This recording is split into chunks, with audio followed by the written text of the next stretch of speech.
जय हिंद दोस्तों। आपका स्वागत है आपके अपने बुंदेलखंडी एग्जाम चैनल में। आज हम देखेंगे ग्राफ ऑफ सेक एक्स। तो सेक एक्स की भिन्न भिन्न कोणों पर भिन्न भिन्न वैल्यू दर्शाई गई हैं। इसमें एक्स डोमेन होता है, वाई रेंज होता है, आपको पता है। तो अब इसका हम ग्राफ प्लॉट करते हैं बिना किसी झंझट के। देखिए, ये दोस्तों हमने इसकी एक्सेस प्लॉट कर ली। अब इस पर पॉइंट प्लॉट करके हम ग्राफ को दर्शाएंगे। हाँ तो भाइयों, ये गैप दे देकर हमने भिन्न भिन्न कोण दर्शा दिए और भिन्न भिन्न कोणों पर जो भिन्न भिन्न वैल्यू हैं वो दर्शा दी गई। ये वाई अक्ष जो है आपका रेंज का काम करेगी और एक्स अक्ष डोमेन का काम करेगी। अब हम इससे अपना काम चलाते हुए एक ग्राफ बनाएंगे, जिसे सेक एक्स का ग्राफ कहेंगे हम लोग। Here we noted the point. अब हम इस एक्स और वाई को लेते हुए कोऑर्डिनेट बनाएंगे, जैसे 0,1 π/4 √2 π/2 इन्फिनिटी, और इन पॉइंटों को इस ग्राफ पर दर्शाएंगे। फिर जो आपका ग्राफ जिस प्रकार की शेप मिलेगी वही सेक एक्स का ग्राफ होगा। पहले देखते हैं ये फंक्शन किस स्पेस पर नॉट डिफाइन है। तो यहाँ ये आपका π/2 पर नॉट डिफाइन है और -π/2 पर भी। तो ग्राफ प्लॉट करने के बाद इसके डोमेन और रेंज के बारे में चर्चा करेंगे। तो पहले ग्राफ प्लॉट करते हैं और देखते हैं पहले कहाँ ये नॉट डिफाइन है।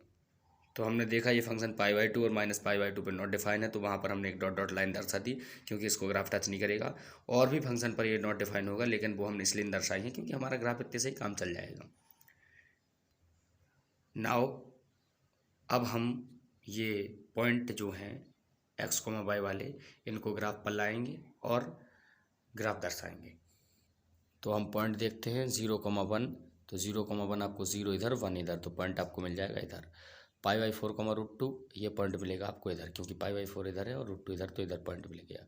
और π/2 पे नॉट डिफाइन है। 3π/4 -√2 ये आपको कहाँ मिल जाएगा बेटा? 3π/4 -√2 इधर, और पाई पे -1 इधर मिल जाएगा। ठीक है, और थोड़ा सा इंटरवल में थोड़ा सा बढ़ा देता हूँ इसको, वो फंक्शन का।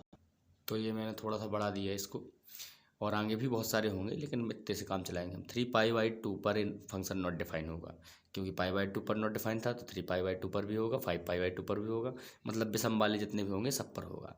अच्छा, अब चाहिए आपको पता है कि आपकी वैल्यू जो है 5π/4 पे कितनी थी, ये आपको देखना है। तो आप जानते हैं 5π/4 पे आपका सेक एक्स -√2 होता है, तो ये आपको पॉइंट मिल जाएगा इधर, इधर पे। ठीक है, अच्छा, तो आपका ग्राफ कुछ इस तरीके से मिलेगा। देखिएगा, इधर शुरू से देखते हैं हम। यहाँ से अगर इस पॉइंट को हम मिलाएं तो ये कुछ इस तरीके से जाएगा, और ये ग्राफ कुछ इस तरीके से जाएगा। ठीक है, उसी पॉइंट से जाएगा, सॉरी ये पॉइंट से जा रहा है। ठीक है, इसी प्रकार यहाँ पर आपका ग्राफ कुछ इस तरीके से जाएगा, ऐसे। ठीक, इसी तरह जिस प्रकार से वहाँ हमने पॉइंट नोट किए थे, उसी प्रकार से इस तरफ भी हम इस नीचे कर लेते हैं पॉइंट। ठीक है, तो ये तो आपको कर लेंगे, कोई दिक्कत नहीं। तो यहाँ पे भी आपको ग्राफ की शेप कुछ इस तरीके से मिलेगी, इनको होती हुई इस तरीके से, समझ रहे होंगे आप। तो इस तरीके की आपको ग्राफ की शेप मिलेगी, यू शेप, ऐसे। ठीक, तो ग्राफ कुछ इस तरीके का होगा। ठीक है, यू शेप का, और आगे आगे जहाँ जितना बढ़ाते जाएंगे उतना ही आपको यू मिलता जाएगा, यू शेप का ग्राफ। तो आशा करता हूँ आपको इसका ग्राफ समझ में आया होगा। अब इसके डोमेन और रेंज के बारे में और चर्चा कर लेते हैं। तो जो इसकी डोमेन होगी वो x belongs to all real number होगी, लेकिन उसमें से एडजस्ट की जाएगी 2n+1 π/2। समझ रहे हैं? मीन्स विषम वाला रियल नंबर से हटा दिया जाएगा, क्योंकि विषम वाली कोई संख्या होगी उसमें π/2 लगा होगा, तो आप जानते हैं फंक्शन आपका नॉट डिफाइन होगा। अब रही बात इसकी रेंज की, तो इसकी रेंज तो आप जानते ही हैं, सब कुछ हो सकती है, क्योंकि इन्फिनिटी से लेकर -इन्फिनिटी तक जा रहा है। लेकिन +1 और -1 को ये आपका क्या नहीं कर रहा है, सॉरी, +∞ और -∞ को टच नहीं करेगा, क्योंकि नॉट डिफाइन वाली लाइन को टच नहीं करेगा, बाकी +1 और -1 को टच करेगा। तो मीन्स -∞ से -1 ये वाला ऐसा ब्रैकेट हो जाएगा, क्लोज ब्रैकेट। अच्छा, यहाँ पे हो जाएगा आपका +1 से लेके -∞, यहाँ ये वाला ब्रैकेट हो जाएगा।